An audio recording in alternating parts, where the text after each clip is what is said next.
Amada Iglesia, tengan todos muy buenos días. Deseo que la gracia de Cristo abunde en sus corazones y que sea el Señor quien dirija esta enseñanza. Pongamos esta enseñanza en tus manos y busquemos su rostro en oración. Padre, te damos muchas gracias en el nombre de nuestro Señor Jesucristo. Gracias, bendito Dios, porque tú eres bueno y porque para siempre es tu misericordia. Gracias, Señor, por permitirnos llegar hasta este lugar, bendito Dios, con el único propósito, Señor, de que tú seas glorificado en nuestros corazones, Señor. Venimos, Señor, ante tu presencia, a alabarte, a adorarte y a darte gracias, Padre. Por lo tanto, te rogamos, Señor, por los méritos de Cristo, que tu Santo Espíritu, Señor, nos ayude en esta enseñanza, bendito Dios, que abra nuestros corazones, Señor, a la exhortación, bendito Dios, a la instrucción, Padre, y a la confrontación, Señor, si así tú lo permites, Señor.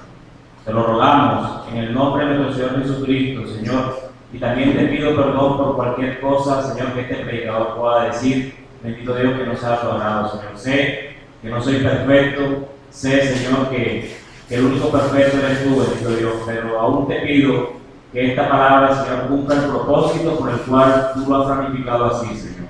Te lo rogamos en el nombre de nuestro Señor Jesucristo y para tu bendita gloria. Amén.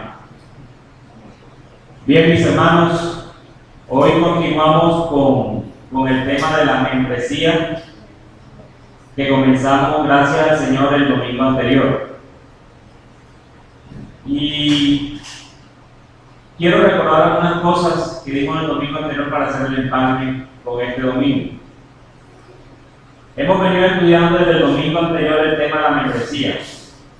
Hemos aprendido varios aspectos fundamentales de la membresía, como lo son el concepto de membresía. Entendimos que es Cristo quien tiene el imperio y no es el Estado. La iglesia funciona porque es Cristo la cabeza de la iglesia. La iglesia no funciona porque el Estado lo permite o no lo permite. No, la iglesia funciona porque Cristo es nuestro rey. Es el dueño del imperio, aún de ese Estado. También entendimos que necesitamos cambiar nuestra forma de pensar en cuanto a la membresía. Aprendimos que la membresía, por su definición, se puede manejar en tres formas esenciales, como lo son: 1. La iglesia como cuerpo confirma oficialmente la profesión de fe y el bautismo de la persona como creíble. 2. La iglesia promete supervisar el discipulado de esa persona. Y 3. La persona se somete formalmente al servicio y autoridad de este cuerpo y de sus líderes. Recordemos que el sometimiento que hablamos es totalmente voluntario. No se trata de manejar la conciencia de los hermanos, pero no nos hacemos miembros de una iglesia, nosotros nos sometemos a una iglesia.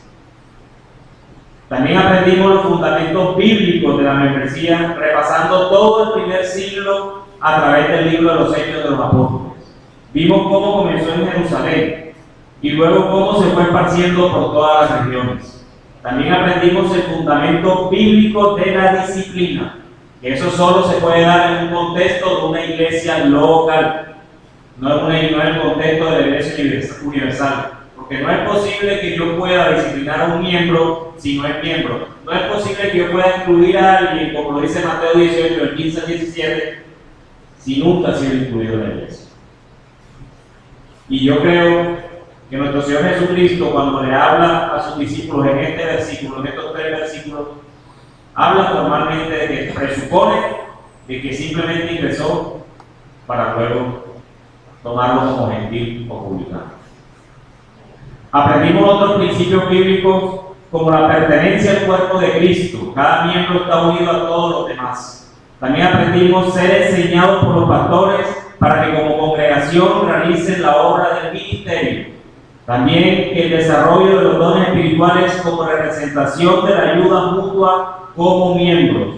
La práctica los unos a los otros y el sometimiento al cuidado de los líderes de la iglesia como representantes de la cabeza, que es nuestro Señor Jesucristo.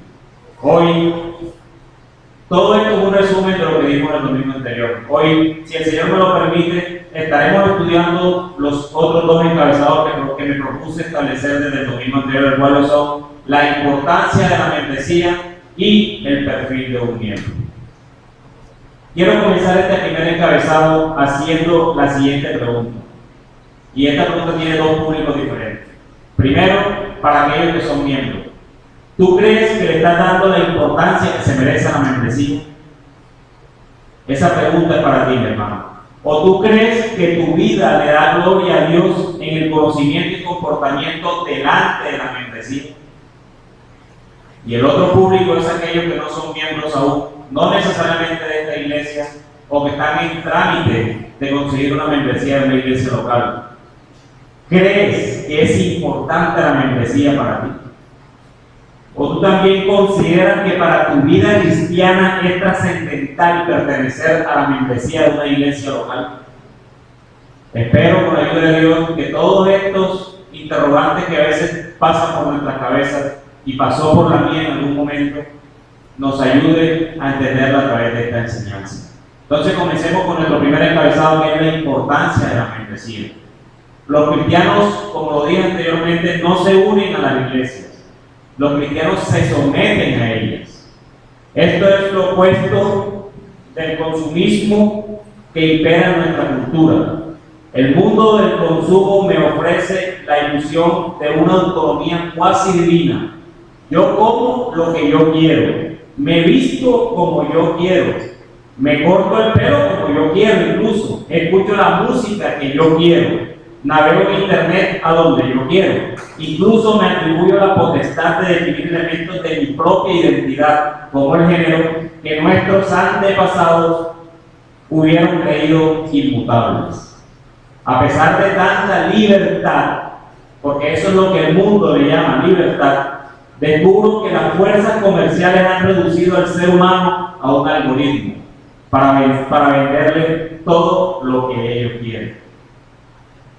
Ellos se sienten libres, pero realmente lo que están siendo son unos esclavos. Cuando me hago miembro de una iglesia, encuentro algo totalmente diferente. Un grupo de individuos moldeados no por sus propias inclinaciones, no por las inclinaciones del hermano ni las mías, sino por la identidad de otro. ¿Y quién es ese otro? Nuestro Señor Jesucristo. Somos personas convertidas que confesamos que Cristo es el Señor. Ahora compartimos un propósito en común de representar fielmente a Cristo ante la mirada del mundo. Cada uno llega a la iglesia con un trasfondo distinto, eso no es mentira, pero nuestros destinos ahora convergen en un mismo punto.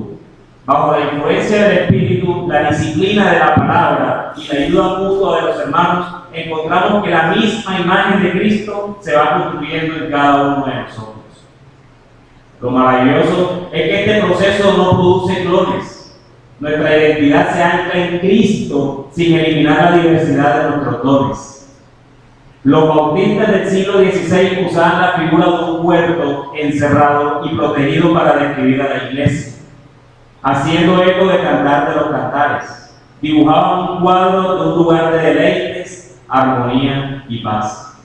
En un jardín bien cuidado hay una gran variedad de flores y plantas, cada una distinta y especial, y todas ordenadas de una forma que haga resaltar su particular belleza sin distorsionar el diseño armónico del huerto entero.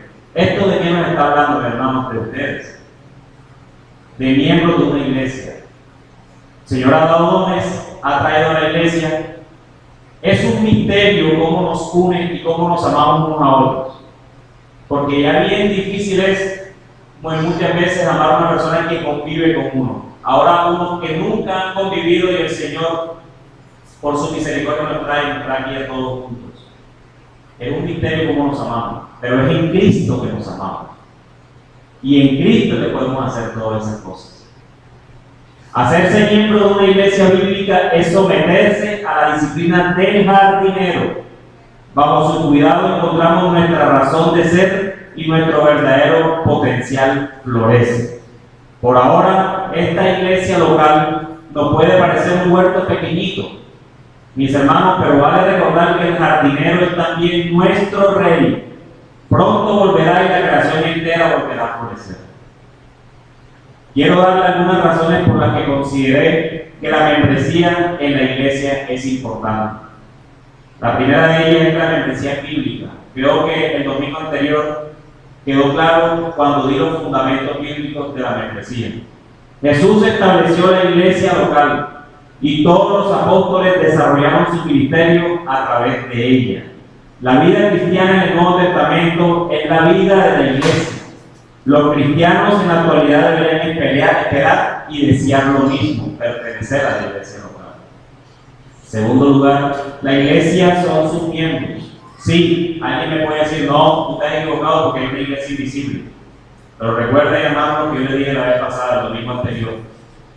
Sí hay una iglesia invisible, pero nosotros como creyentes damos fruto de pertenecer a esa iglesia invisible cuando pertenecemos a una iglesia local visible. Obviamente, en el contexto normal de que es una iglesia sana, que yo comulgo con su doctrina porque son enseñanzas bíblicas. No me malinterpreten cuando digo, entonces como yo no soy miembro, entonces no pertenezco a la iglesia invisible. No, yo no estoy diciendo eso. Pero en la medida de lo posible, si tú estás aquí, comulgas con toda la doctrina, no tienes ningún problema, no veo una razón delante del Señor del que no lo seas. Recuerden lo que le dije, el sinónimo de cristiano, ¿cuál es? Recuerden, servir. Y la única manera de servir es sirviendo a mis hermanos. Sí, sirvo en mi trabajo, sirvo en todas las cosas fuera de aquí de la iglesia. Pero lo importante es servir a la iglesia de Cristo. Ser una iglesia en el Nuevo Testamento es ser uno de sus miembros. Cuando leemos el libro de los Hechos lo vemos evidentemente. Empezó con 120, ¿cierto? ¿Se recuerda? Luego pasó a 3000. Y ya al cabo del versículo del capítulo 4 ya eran 5000 varones. Lo que nos puede llevar a pensar de que podrían ser aproximadamente 15.000 personas ya en esa iglesia en Jerusalén. Entonces la iglesia son sus miembros. Había un registro, no sé cómo lo llevaban, no sé. Pero de que la Biblia quedó listo y quedó especificado de que eran 120, pasaron a 3000, luego 5000 varones, por algo será. La Biblia no deja ningún cabo suelto. También considero que es importante porque es la manera de representar oficialmente a Jesús. La membresía es la confirmación de la iglesia de que eres un ciudadano del reino de Cristo y por tanto un representante identificado de Jesús ante las naciones. Deberías desear que tu representación esté autorizada. Tengan en cuenta lo que dije de la iglesia local visible e invisible. También es importante porque es la manera de declarar tu más alta lealtad. Tu membresía en el equipo es un testimonio público de que tu más alta lealtad pertenece bien a Cristo, no a los pastores, no a la iglesia, pero es a Cristo. Y por ende, luego a sus pastores, a los que Él mismo ha ordenado como pastores y obviamente a los que Él mismo ha traído a su redil. La única manera de representar, la única manera de declarar la más alta lealtad a Cristo de manera visible es sirviéndole también a los pastores y a mis hermanos dentro de la iglesia. Por eso siempre he dicho, cristiano, creyente, sinónimo, servir. No hay ningún otro sinónimo de creyente. El mismo Cristo nos dejó representado de esa manera. Yo vine a servir, no a ser servido. Hasta tal punto que dio su vida por la iglesia. Ese es el estándar de nosotros. El estándar mío no puede ser lo que el hermano hace o deja de hacer. El estándar mío es lo que Cristo hizo por mí, que también lo hizo por ese hermano. Ese es el estándar mío. También es importante porque es la manera de encarnar las ilustraciones bíblicas y representarlas. Es dentro de las estructuras de la responsabilidad de rendir cuentas en la iglesia local que los cristianos viven y experimentan la correlación de su cuerpo, la plenitud espiritual de su templo, así como la seguridad, la intimidad y la identidad colectiva de su familia. Pero también es importante porque es la manera de servir a otros cristianos. Efesios 4, del 11 al 16 dice: y Él mismo constituyó a unos apóstoles, a otros profetas, a otros evangelistas, a otros pastores y maestros, a fin de perfeccionar a los santos para la obra del ministerio, para la edificación del cuerpo de Cristo, hasta que todos lleguemos a la unidad de la fe y el conocimiento del Hijo de Dios, a un varón perfecto, a la medida de la estatura de la plenitud de Cristo, para que ya no seamos niños fluctuantes, llevados por doquiera de todo viento de doctrina, por estratagema de hombres que para engañar emplean con astucia las artimañas del error, sino que siguiendo la verdad en amor, crezcamos en todo aquel que es la cabeza, esto es, Cristo, de quien todo el cuerpo, bien concertado y unido entre sí por todas las coyunturas, que se ayuden, oigan bien, que se ayuden mutuamente según la actividad propia de cada miembro. Recibe su crecimiento para ir edificándose en amor. Amados, somos miembros de un cuerpo. Nuestra cabeza es Cristo. Somos miembros y los miembros tienen diferentes funciones. No, yo no voy a servir porque es que el hermano no sirve. Mi hermano, tú no sabes el don que el Señor le ha dado a esa persona para que tú puedas tener. Sirve, porque tú le sirves al Señor. Sirve. Vuelvo y digo, no mires a tu hermano, mira a Cristo. Eso es suficiente para nosotros. También es importante porque es la manera de seguir a los líderes cristianos. La membresía te ayuda a saber a qué líderes cristianos en el planeta Tierra están llamados a obedecer y a seguir. Por otra parte, te capacita para cumplir tus responsabilidades bíblicas con ellos. La membresía es importante para esto también, mis hermanos. Están los líderes, están los ancianos de la iglesia, y son a ellos a los que yo me tengo que sujetar. Y son a ellos a los que yo me tengo que someter, obviamente, cuando ellos son bíblicos. Obviamente. Aquí estamos hablando de un tema ya totalmente bíblico. Entonces, para esto también nos ayuda la membresía, para identificar a nuestros pastores. Sí, hay muchos pastores en el mundo que son bíblicos, que yo los amo, los respeto y oro por ellos, sí, pero no son ellos los que me disimulan. No voy a aprender por internet lo mismo que voy a aprender en mi iglesia de salvación y vida eterna. Y yo creo que eso es claro. Mientras yo tenga donde congregar en Barranquilla, estaré ahí. Dios mediante. Entonces, no hay ninguna excusa para no, que hoy voy a ver la predica de Suhel. Suhel es muy bueno. Yo también la veo por las 2 o 3 semanas.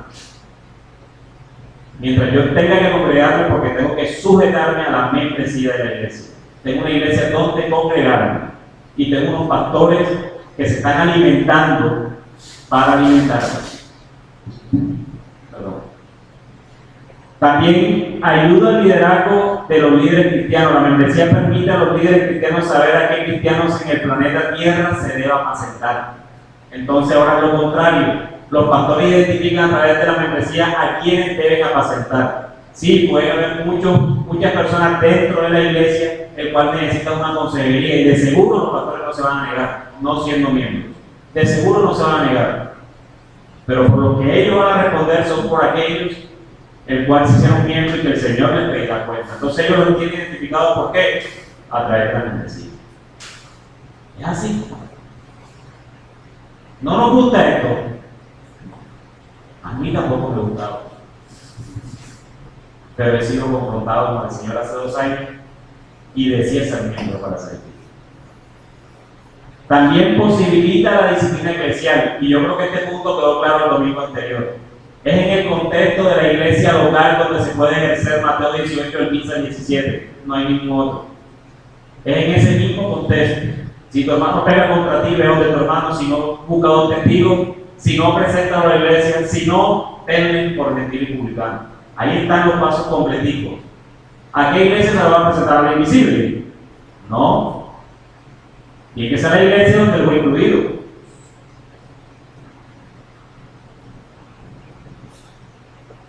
Y un paréntesis a la disciplina. Muchos ven la disciplina con ojos de tristeza. Y uno tiene que ver la disciplina con ojos de esperanza. Que cuando nosotros pecamos y somos exhortados por un hermano o por los mismos pastores, eso es porque el Señor nos ama. Y hay que verla de esa manera.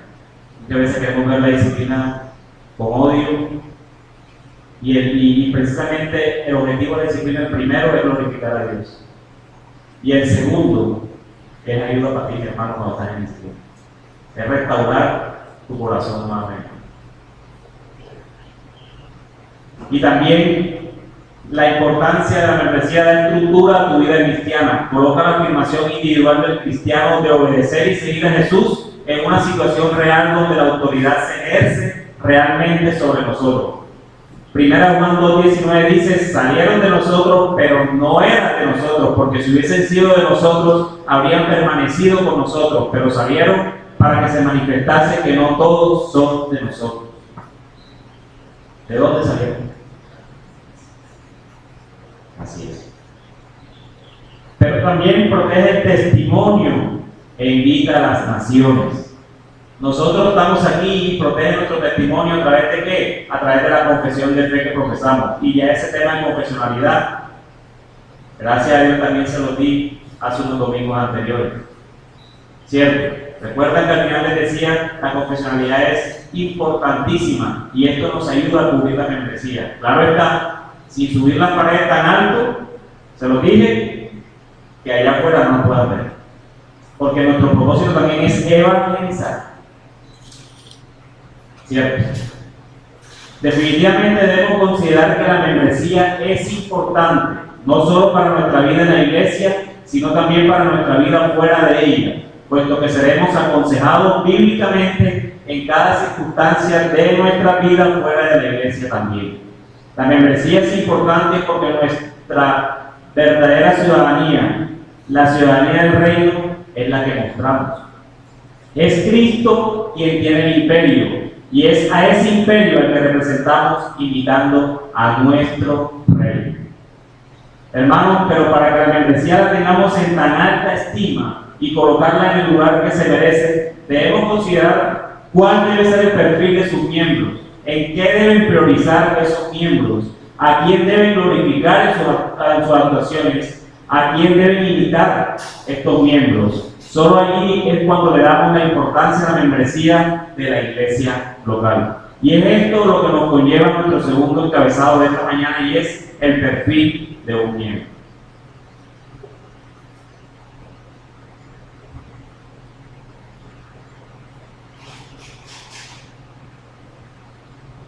Algunas personas rechazan la membresía de la iglesia porque creen que esta significa hacer esfuerzos y malabarismos extraordinarios. O bien creen que significa que ha de mejorar los estándares de comportamiento para poder acceder a la membresía. Ambas cosas suenan como lo opuesto a la gracia de Dios, el cual es gratuito. No es difícil comprender por qué la gente piensa de esta manera. Normalmente la membresía conlleva como requisito algún tipo de estándar. Debe ser lo suficientemente rico para acceder a un club social. Debe ser lo suficientemente famoso para un grupo de moda. Debe ser lo suficientemente inteligente para un grupo de debate. Debe ser lo suficientemente rápido para un equipo de atletismo. Y lo suficientemente comprometido para una asociación benéfica. Todo tiene un requisito. Por definición, ser miembro de algo es ser algo que otros no son. Esto suena peligrosamente exclusivo, ¿cierto? Es posible que el concepto de membresía eclesial empuje a los cristianos hacia el moralismo o el fariseísmo. El cristianismo no se basa en los requisitos, se basa en la gracia. ¿Cómo pues podemos mejorar los estándares de comportamiento? Debemos ser sinceros. Es fácil ir por un camino moralista con respecto a la membresía de la iglesia. Eso es muy fácil hacerlo. Ya he dicho que el miembro de la iglesia es un representante identificado de Jesús y lo sigo sosteniendo. Pero considera cuán rápido podemos empezar a pensar erróneamente. Jesús es perfectamente santo, por tanto, representar a Jesús significa que debemos ser santos. También significa que el requisito para la membresía de la iglesia es la santidad. Por tanto, despreciaré a cualquiera que no sea tan santo como yo, o despreciaré hasta aquel que no educa a sus hijos como yo los educo, o aquel que no ora fervientemente como yo oro. Hasta allí podemos caer. ¡Qué peligro! ¡Qué peligro! ¿Ven hasta dónde nos lleva esto? Parece como si todo el concepto de la membresía eclesial produjese ciudadanos de primera y de segunda clase. Esto sería la antigracia y el antievangelio. No sabemos cómo Dios va santificando a los suyos.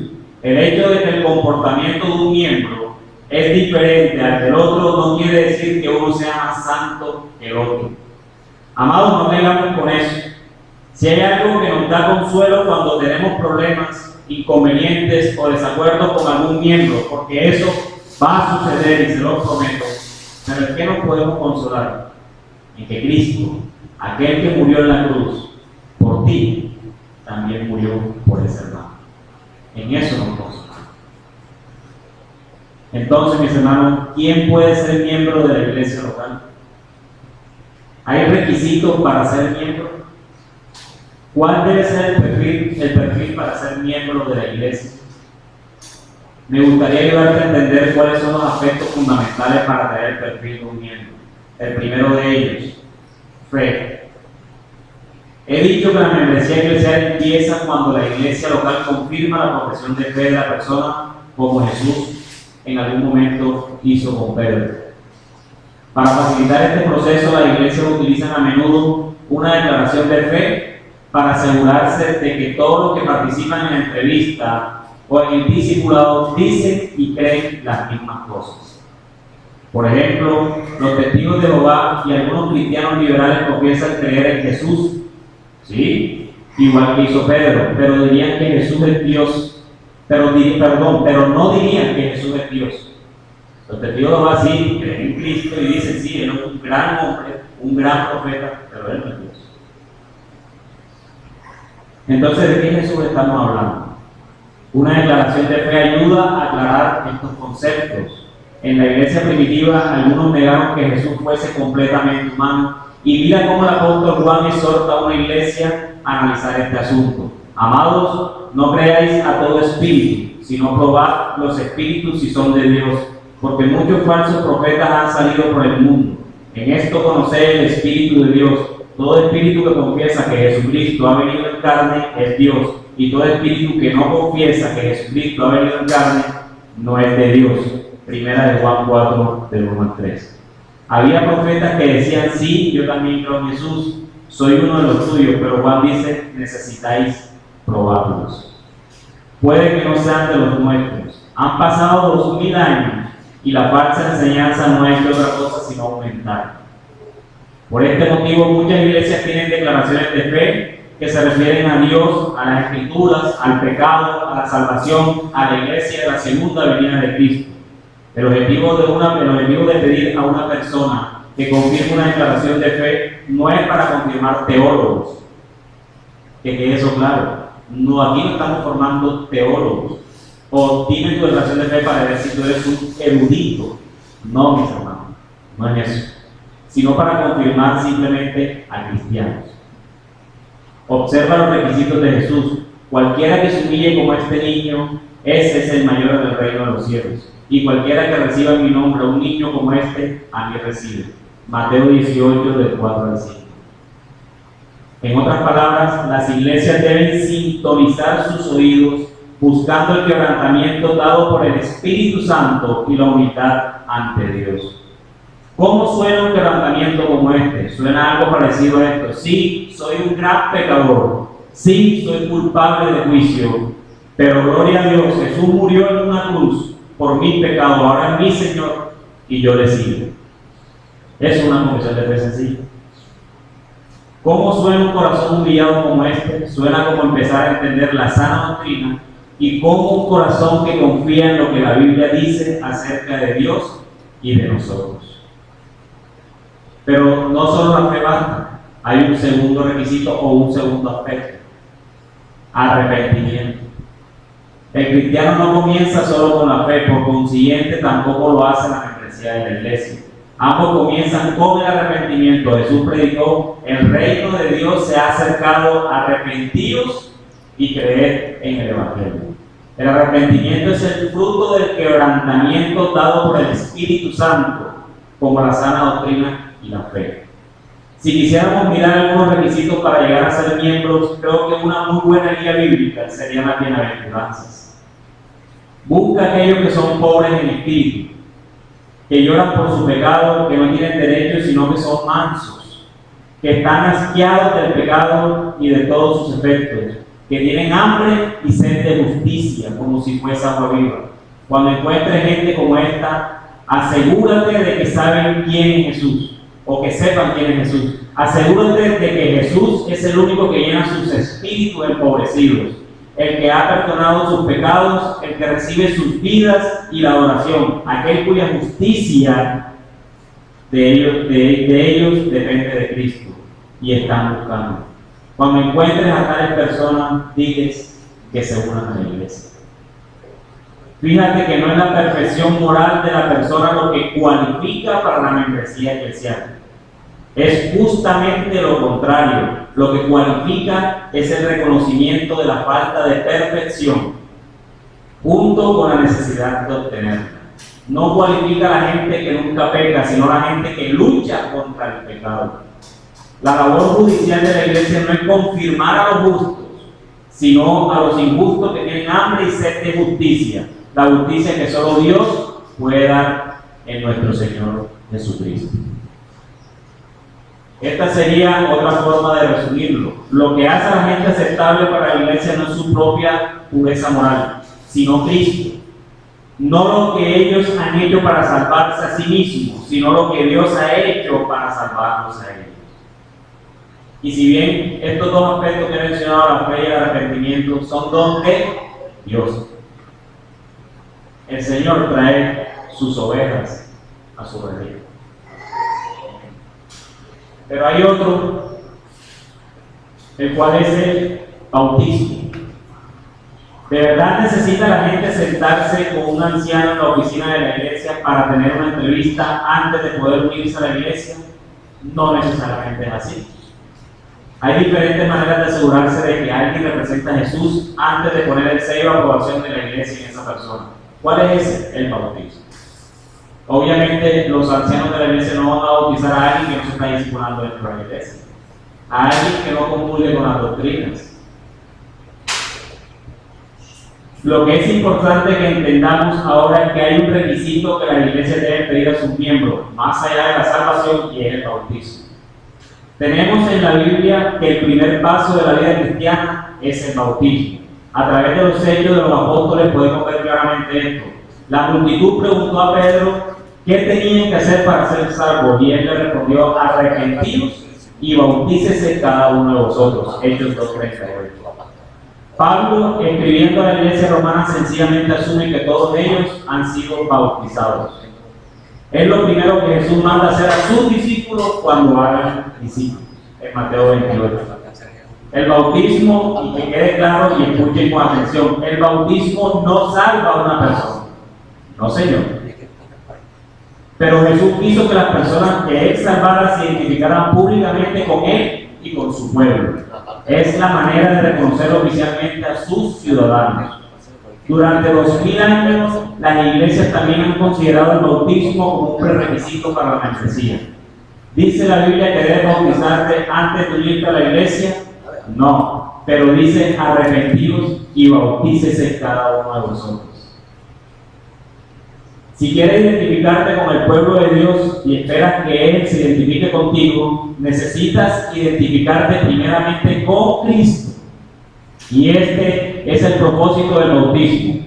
Rechazar el bautismo podría señalar que no hay arrepentimiento. Tal y como lo dijo Mark Dever, lo expresó en algún momento, decía: que acabes mojado, óigase bien, que acabes mojado es el mandamiento más fácil de obedecer que Jesús ha dado nunca. Se pondrá más difícil a partir de ese momento. Que acabe mojado no es difícil. Lo difícil comienza ahí. Y sí, mis hermanos, se pondrá más difícil en cuanto pertenezcamos a una iglesia local bíblica. Porque los que allí se congregan son imperfectos, como lo soy yo, como lo eres tú. Eso hay que orar juntos como hermanos para que el Señor nos ayude a edificarnos en su iglesia. Se lo digo y se lo vuelvo a repetir. Nosotros no vamos a crecer fuera de la iglesia local. El Señor ha dado a su iglesia y a sus miembros la manera como crecer entre nosotros. No, pero es que mi hermano es un hipócrita. Hermano, aquí he puesto todo más. Es fuerte, pero es una realidad. Las excusas que saca todo el mundo para no hacerse miembro de la iglesia. Una de las razones por las que muchas personas no quieren hacerse miembro de una iglesia local es porque quieren gozar de los privilegios, pero no asumir las responsabilidades y los deberes. Y a mí me gustaría mencionar algunos de estos deberes y privilegios que nos acreditamos cuando somos miembros de una iglesia local, el cual ayuda a mejorar nuestro perfil de miembros o candidatos a ser miembros. Algunos deberes, y voy a mencionar citas bíblicas, simplemente el que quiera la ponga en su casa conforme al deber que yo estoy mencionando, y es el primero, a someterse a las escrituras como la autoridad final en toda área. Segunda de Timoteo 3, 14 al 17. También a buscar al Señor Jesucristo a través de la lectura regular de la Biblia, la oración, el compañerismo y la práctica de las disciplinas espirituales. Lucas 18:1, Hechos 17:11, para los que no. A seguir el mandato de Jesús de participar en las ordenanzas prescritas para su iglesia, ser bautizado después de mi conversión, regularmente conmemorar y celebrar la persona y la obra de Cristo mediante la cena del Señor. A participar regularmente en la vida de la iglesia, asistir a los servicios semanales, involucrarme en compañerismo con la iglesia y a servir a los hermanos de la iglesia y a las personas fuera de ella. Hechos 2:42-47, Hebreos 10, 23 al 25. A administrar los recursos que Dios me ha dado fielmente, el tiempo, los talentos, los dones y las finanzas. Esto incluye ofrendar regularmente en mi iglesia y servir de una manera sacrificial, alegre y voluntaria. Mateo 25, 14 al 30, 1 de Pedro 4, del 10 al 11. Por la gracia de Dios, a través del poder del Espíritu Santo, a caminar en santidad en todos los ámbitos de la vida como un acto de adoración a Jesucristo. 1 de Pedro 1:13. A abstenerse de tales actividades que la Escritura considera necias. Romanos 14, del 14 al 23. A tomar en serio la responsabilidad de la libertad cristiana, sobre todo las acciones o situaciones que podrían suponer un obstáculo a otro creyente. 1 Corintios 8, del 1 al 13.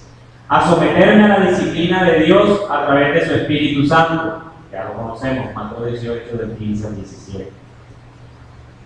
Cuando peco, a confesar mi pecado a Dios y a los hermanos en la fe si es necesario. Arrepentirme y buscar ayuda para hacer morir el pecado si es necesario. Romanos 8:13, Colosenses 3 al 5. A someterme a los pastores, ancianos y otros líderes designados de la iglesia y con diligencia luchar por la unidad y la paz dentro de la iglesia. Efesios 4, del 1 al 3. Hacer lo siguiente si me voy por razones justas de la iglesia. Notificar a los ancianos de mi decisión. Yo dije razones justas.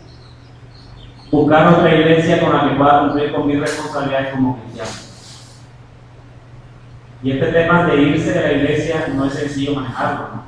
Uno tiene que tener mucha responsabilidad delante. Porque es que muchas veces pensamos que la responsabilidad es delante de los hombres y no. Mi primera responsabilidad es delante de Dios. Y al momento de yo irme de la iglesia tiene que ser por unas razones totalmente justas y bíblicas. No puede ser porque no, ya me aburrí de esta iglesia y me voy. No. También a someter cualquier disputa con los hermanos primero ante las autoridades de la iglesia y no ante los tribunales del mundo. He visto iglesias cómo se acaban porque un hermano demanda al otro.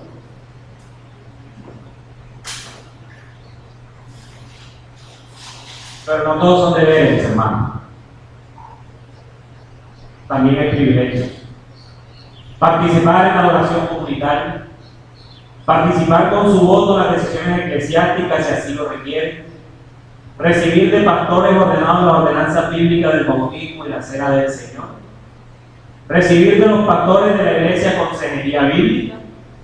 recibir de los pastores de la iglesia la bendición del pacto matrimonial, recibir de los pastores de la iglesia las honras fúnebres, incluso recibir los informes sobre la gestión administrativa y financiera de la iglesia, poder participar activamente en el servicio de la iglesia. Lamentablemente, estos privilegios para muchos no se ven agradables. Eso no es nada. No, mis hermanos, cuando uno le da el lugar que se merece a la membresía, sabe de qué está hablando. Mis hermanos, para concluir con este tema de la membresía de la iglesia local, quiero hacer algunas anotaciones. Si estás aquí en una iglesia local y comulgas con todas las doctrinas que aquí se enseñan, pero aún no eres miembro, creo que no tienes excusa delante del Señor para no serlo. No estamos hablando de los islámicos, de que allá se convirtió un cristiano y no tiene para dónde coger. Eso es un caso aparte, y el Señor lo guardará seguramente. Estamos hablando de ti, que no eres miembro de esta iglesia, que comulgas con toda la doctrina que aquí se enseña, que ha pasado mucho tiempo, pero aún tú dices, no quieres. Y hermano, la invitación, la exhortación con amor es que te revises delante del Señor si es correcto o no. Si tienes alguna diferencia doctrinal, acá somos libros abiertos. Acércate a los líderes de la iglesia y conversa. Aquí no hay ningún problema. Y que sea el Señor quien te convenza a través de la Escritura. No seamos nosotros. Nosotros no sometemos conciencia. Nosotros hacemos lo que la Biblia dice, persuadimos, que es diferente. Y persuadimos a través de las Escrituras. Si eres miembro de esta iglesia, ten en cuenta que todo lo que hagas, todo lo que hagas afectará positiva o negativamente el cuerpo de Cristo. Antes de tomar una decisión cualquiera que sea, detente y piensa en los efectos colaterales que estos van a tener delante de la membresía a la cual perteneces.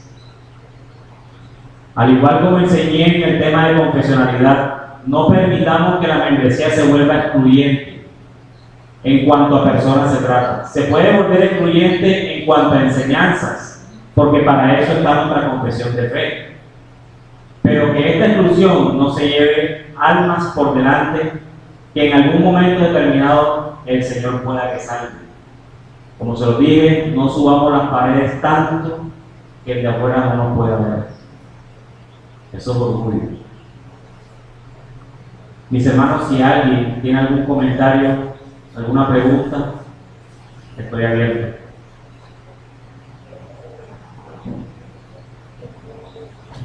Hermanos, para empezar, una de las características que presentó la iglesia desde los primeros siglos fue la disciplina eclesiástica, la buena ejecución de la disciplina, la buena ejecución de los sacramentos y, ante todo, la predicación detallada de la palabra.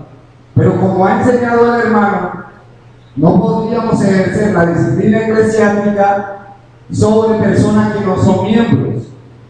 Entonces, si somos una iglesia bíblica, la idea es que todos seamos miembros para que pueda haber una correcta ejecución de la disciplina. Ahora, también hay que tener claro que, como tal, el cristiano independiente, el cristiano solitario, no es algo que señala la Biblia. Como tal, hacemos parte de un cuerpo y la iglesia es ese cuerpo. Como hacemos parte de la iglesia universal de Cristo, no podemos estar alejados o no querer ser miembros de una iglesia, porque igual estaríamos rechazando que pertenecemos a la iglesia universal de Cristo. Y esa era la enseñanza que quería agregarle, hermano. Gracias, hermano. ¿Alguien más? Más que nada es como aclarar ciertas cosas que a través del tiempo uno ve que hay confusión en los hermanos de la iglesia. Por ejemplo, cuando hablabas de tomar por gentil y publicano a una persona que probablemente era expulsada de la membresía de la iglesia, tener claro que expulsar de la membresía de la iglesia no es negar la participación o la asistencia a las reuniones de la iglesia. Amén. Porque hay gente que tiene confusión en eso. Una persona que es expulsada de la iglesia ni siquiera es un dictamen definitivo del destino final de esa alma. Hay muchas personas que posteriormente de ser expulsadas, el Señor trae arrepentimiento a sus vidas, son restauradas y restituidas nuevamente a la membresía, y esa vida comienza a caminar en la santidad que Dios requiere. Entonces, tener claro que la expulsión no es una declaración definitiva, No es una condenación. no es una condenación definitiva, ni le impide a la persona poder seguir compartiendo o asistiendo a las reuniones de la iglesia. Eso por un lado. Otra cosa importante es el deber de sometimiento de los miembros de la iglesia al liderazgo va de acuerdo a la legislación bíblica, es decir, frente a toda autoridad hay un código o legislación que para la iglesia principalmente son las escrituras, pero también los estatutos. Ningún tipo de disciplina se puede ejercer por fuera de las ordenanzas que están en las escrituras o en los estatutos de la iglesia, es decir, nadie puede ser censurado, sancionado, exhortado, amonestado por incumplir algo que no está previamente ordenado. ¿Sí? Es decir, por el parecer o el disgusto de cualquier líder de la iglesia frente al accionar de un hermano, si no está algo tipificado o estipulado en la Biblia, esa persona no puede ser llamada, digamos, a disciplina. Y eso también es No puede importante. ser por una presuposición. No me refiero tanto a eso, sino que para yo poder disciplinar a alguien, tengo que basarme en lo que la escritura dice, es decir, debo manejar el código escritural para poder ejercer la disciplina, porque muchas veces se cometen abusos en la disciplina basados en los pareceres y decisiones personales, porque de pronto un miembro no hizo algo que el liderazgo quería de alguna forma, pero eso no tiene ninguna base escritural y por lo tanto el miembro en ese caso tiene derecho a no someterse a ese tipo de disciplina, porque si bíblicamente no hay cumplido algo, pues no tendría por qué ser disciplinado. Otra cosa, la autoridad de los pastores es una autoridad declarativa, no potestativa. ¿En qué sentido? La autoridad que Dios le da al cuerpo pastoral es para declarar lo que la escritura dice con respecto a la vida del hombre. El pastor puede decir, la Biblia dice que nosotros debemos hacer esto y esto, pero los líderes y los pastores tienen potestad de dar directrices personales en las acciones de los miembros. Es decir, un pastor no le puede decir a un miembro dónde comprar o no comprar su casa, en qué colegio debe o no matricular a su hijo, qué ropa ponerse o no ponerse, dónde debe sentarse en la iglesia. Y un miembro tiene toda la facultad de parte de Dios de no someterse a ese tipo de preceptos humanos. Es decir, no puede la autoridad de la iglesia ser preceptiva por fuera de lo que la escritura ordena. Entonces, eso también es importante entenderlo. El miembro tiene derecho a no someterse a mandamientos de hombres si se encuentran por fuera de lo que está en la Biblia y en los estatutos de la iglesia, porque tú no mencionaste mucho el tema de los estatutos, pero creo que es un tema fundamental en el momento de tomar la decisión de ser miembro de una iglesia. Conocer los estatutos de la iglesia, incluso hay iglesias reformadas donde dentro de los estatutos se refieren a temas tan específicos como la liturgia, como no se levantan las manos en esta iglesia durante la liturgia, te lo digo porque he estado en iglesias donde eso está en los estatutos, o al pastor no le puedes llamar por su nombre de pila, sino te tienes que dirigir a él con la palabra pastor. Y si una persona realmente se decide a ser miembro de una iglesia, es porque acepta esos estatutos. Si tú no aceptas esos estatutos, no sería correcto delante de Dios hacerte miembro de esa iglesia. Otra cosa, la rendición de cuentas o la confesión de pecados y el sometimiento de unos a otros me pareció muy bien que dijeran cuando sea necesario, porque venimos de una tradición católica romana donde se le llevaba un registro de cuentas de la vida a el líder o al sacerdote o al papa, y nosotros bíblicamente tenemos un pastor que es nuestro Señor Jesucristo.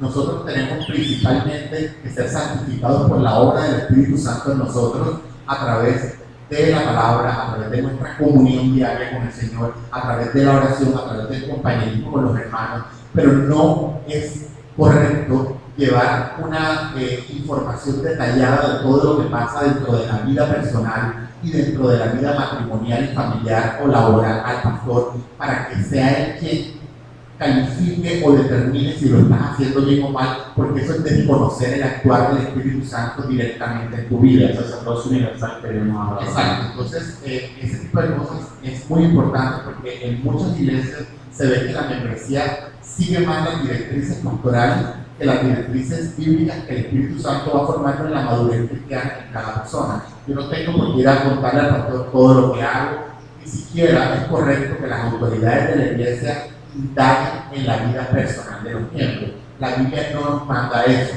Incluso cuando la Biblia habla de pecado dentro de los miembros de la iglesia, dice: si alguno fuere sorprendido, y la palabra sorprendido viene de sorpresa, es decir, algo que sorpresivamente noté en ti, no porque ando pendiente de tu piedad, no porque ando averiguando cómo te estás comportando en tu trabajo, cómo te estás comportando, porque eso delante de los ojos de Dios es incorrecto y eso es violentar el accionar del Espíritu Santo en la vida de cada persona. Otra cosa importante: no todos los que son miembros de una iglesia son salvos y son escogidos, y eso la Biblia lo establece claramente. Cuando la Biblia habla de ovejas y cabras, cuando la Biblia habla de trigo y cizaña, no está hablando de asistentes y miembros, está hablando de miembros.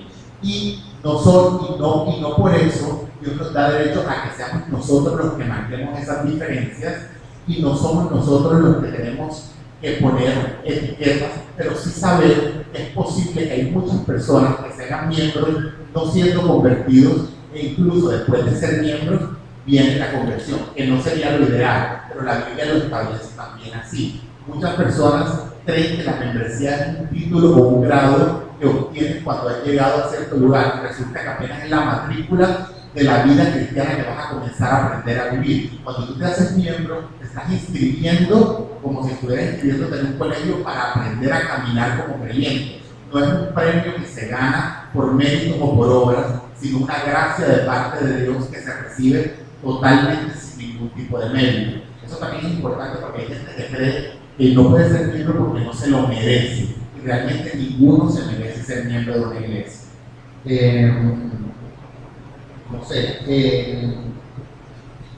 en cuanto al tema de otra cosa, ¿cuánto uno no debe hacerse miembro de una iglesia?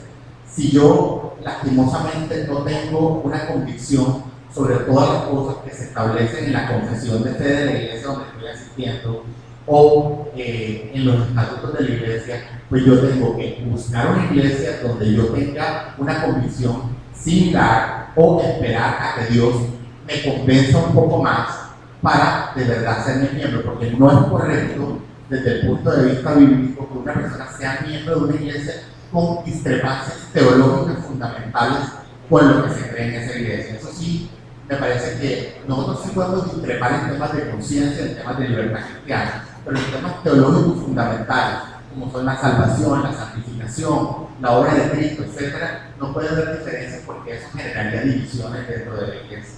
Básicamente esas eran las cosas que bueno, otra cosa, un miembro tiene derecho a decirle no al liderazgo de la iglesia, eso que decía ahora, cuando te piden cosas que por conciencia tú no consideras que debes hacer. Por ejemplo, el pastor te dice: yo quiero que tú te pares al frente a cantar los himnos. Yo te puedo decir: estoy mal de la garganta, no lo puedo hacer por esta y esta razón. O sea, no podemos considerar ciegamente el pastor que lo dice y yo lo hago, porque nuestro primer pastor es el Señor Jesucristo. Y como lo debería todo lo que los pastores digan, nosotros tenemos la obligación y el derecho de revisarlo bíblicamente y filtrarlo y decir sí o no, y sí o no por esto y esto. Muchas gracias, hermano. Sí es cierto, y quiero antes de terminar una negrilla y una anotación. Si quieren lo hablamos ahorita. El tema del trigo y la cizaña, yo entiendo que no todos los miembros van a ser salvos, eso puedo tener y lo contrario. Pero el tema del trigo y la cizaña no es en la iglesia, el tema del trigo y la cizaña es en el mundo. El mismo Señor Jesucristo lo aclara después a su discípulo más grande cuando le dice: el campo es el mundo, donde crece el trigo y la cizaña, no es la iglesia. Sí, pero no está hablando del campo como iglesia, sino del campo como campo. No arrancar la iglesia porque van a crecer juntos, porque ellos en algún momento, obviamente, el día del Señor, estoy hablando escatológicamente, van a ser quemados por el fuego de Dios. Así es, hermano. Muchas gracias y bueno, vamos a orar. Ya me están cortando ya, hermano, no sé. Quería hacer un pequeño aporte, y es sobre la importancia de la membresía de la iglesia, que no es nada moderno, sino que está escrito, como ustedes lo confirmó ahorita. Y lo vemos en el caso de la iglesia de los Corintios, en el caso de inmoralidad, donde juzga Pablo. Vemos en el capítulo 5, el versículo 12, donde él le da el nombre a los que no son miembros de afuera y los de adentro. Dice el capítulo, el versículo 12, porque ¿qué razón tendría yo para juzgar a los que están fuera? Así es. No juzgáis vosotros a los que están dentro, porque a los que están fuera Dios juzgará. Quitad pues a ese perverso de entre vosotros. O sea que ya hace esa promesa. Muchas gracias. Entonces vamos a hablar.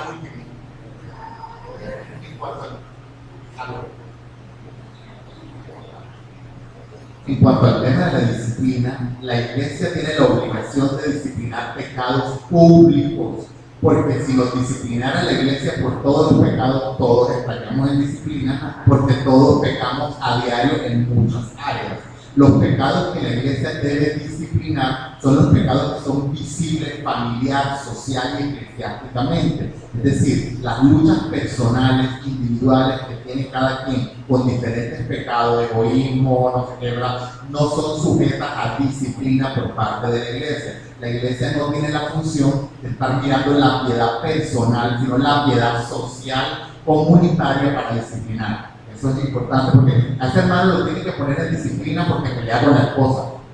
Es una cosa de ellos dos, eso no es público, Dios los va a santificar, eso es consejería, eso es otra cosa. Por ese pecado, ese pastor lo tiene que poner en disciplina porque no ora suficiente. Esos no son pecados públicos. La disciplina son los pecados escandalosos y públicos. Ok, mis hermanos, entonces vamos a orar para terminar con la enseñanza. Muchas gracias a todos. Bendito Dios, te damos las gracias en Jesucristo, nuestro Señor.